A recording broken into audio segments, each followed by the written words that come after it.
বাচ্চা দুটা দেখা আমাদের যদি একটু সাহায্য করেন, ভালো করে একটু মানুষ করবো।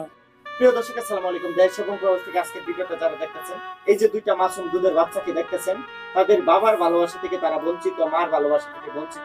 এটার কারণটা কি, পুরো বিষয়টা আমরা জানবো। আসসালামু আলাইকুম আঙ্কেল। ওয়ালাইকুম সালাম। আমরা যে অ্যাড্রেসে আসছি, এটার কোন জায়গা? জুরেন আলম মার্কেট।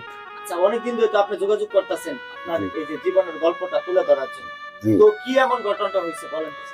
ঘটনাটা ওই আপনার স্ক্রিনে যে ছেলেটা দেখতেছেন, এই ছেলেটা আমার মেয়েটার বিয়ে করেছে আজকে প্রায় 8-10 বছর, 10 বছর যাবাদ। এই ছেলের যেটা হওয়ার পরে আমার এই নাতির যেটা কোনো খরচপাতি কিছুই দেয় না, এবং ওরা বাপের ভালোবাসা ওরা পায় না। ওই ছেলেটার নাম কি? ওই ছেলেটার নাম শরীফ। ওর দেশের বাড়ি চিটাগাং, আনোয়ারা থানা। বাপের নাম নুরে আলম ড্রাইভার। আচ্ছা, তো বিয়েটা কি ফ্যামিলিগত হয়েছিল না রিলেশন? রিলেকশন করে বিয়েটা হয়েছিল। হ্যাঁ, ইচ্ছার বিরুদ্ধে ছিল। এখন যে দুইটা বাচ্চা হয়েছে, অলরেডি দুইটা বাচ্চার বয়স কত চলতেছে? বাচ্চার বয়স 3 বছর। ওরা কি জমজ নাকি? যমক। তো এখন আপনার মেয়ে কোথায় আছে? আমার মেয়ে এখন বাইরে আছে, ওখানে ও অসুস্থ আছে। মানে টাকার জন্য উনি টাকার জন্য চিকিৎসা করতে পারেন না, ওর লিভার ফাংশনে অসুস্থ।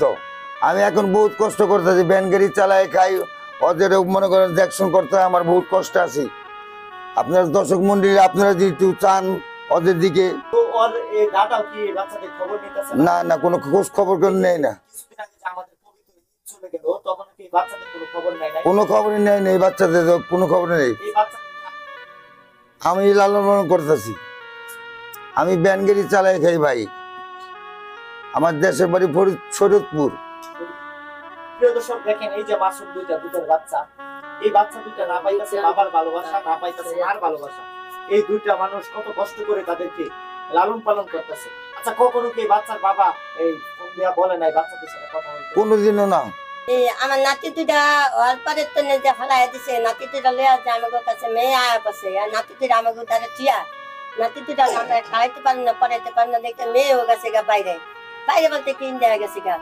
এরপরে ওখানে মাইয়া এতদিন পারছে, ওখানে মাইয়ারও ব্লাড ক্যান্সার, এই যা সেটা বিভিন্ন ধরনের রোগ, আর মেয়েও পারতেছে না।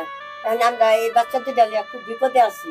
বাচ্চার বাবা খবর নাই, আমরা আজ একটু ফোন দিলে, হ্যাঁ যদি কই কি তোর খাওয়ান পড়ানো লাগবে না, আমরা ভিক্ষা করে হলো খাওয়াই, তুই বাচ্চাদের সাথে একটু কথা কর, বাবাকে একটু ডাক দেখ, বাচ্চাদের মনটা একটু বড় থাক। হ্যাঁ, তো কয় কি একটু ভিডিও কল দেখ। ও বলে কি যে না, আমার স্ত্রী ভিডিও কল দিতে না করছে, মানে টোটালি ওর বাবা কোনো পরিচয় দিতে চায় না, পরিচয় দিতে চায় না। মানে এখন আপনারাই লালন পালন করতেছেন। তো আজকের ভিডিওটা দেশ এবং প্রবাস থেকে যারাই দেখতেছেন, স্ক্রিনে দেওয়া বিকাশ নাম্বারে যদি আপনাদের দয়া মায়া হয়, এদের সাথে কথা বলে এদেরকে আর্থিকভাবে একটু সাহায্য করবেন।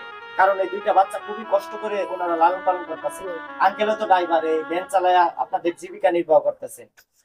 তো প্রিয় দর্শক, ভিডিওটা লম্বা করবো না, কে কোথায় থেকে দেখতেছেন ছোট্ট করে একটা কমেন্ট করবেন। স্ক্রিনে যে লোকটাকে দেখতেছেন, সে একটা রেমিটেশন যোদ্ধা। আপনার মেয়ের জামায় প্রতি মাসে কত টাকা ইনকাম হয়? দুবাই শহরে বিল্ডিং এর কন্ট্রাক্টর, অনেকটা ইনকাম। বাচ্চাদেরকে না না কোনো যোগাযোগ রাখে না। তাহলে দেখেন মানুষ কতটা জঘন্য হলে এই কাজগুলো করতে পারে। আমরা আরো ফোন দিয়ে দেখা ও মোবাইলটাই ব্লক মেরে ছেড়ে দিছে। তো বাচ্চা গুলা যদি কেউ নিতে চায় যে বাচ্চাকে লালন পালন করবে, তাদের মতো করে মানুষ করবে, আপনারা কি দিয়ে দিবেন? না না না না না, আপনারা চাইতেছেন আমরা দরকার ভিক্ষা করে, যদি দর্শকে আমাকে সাহায্য করে তাহলে একটু হেল হইব, আমাদের একটু ভালো হইব বাচ্চাদের লেগা।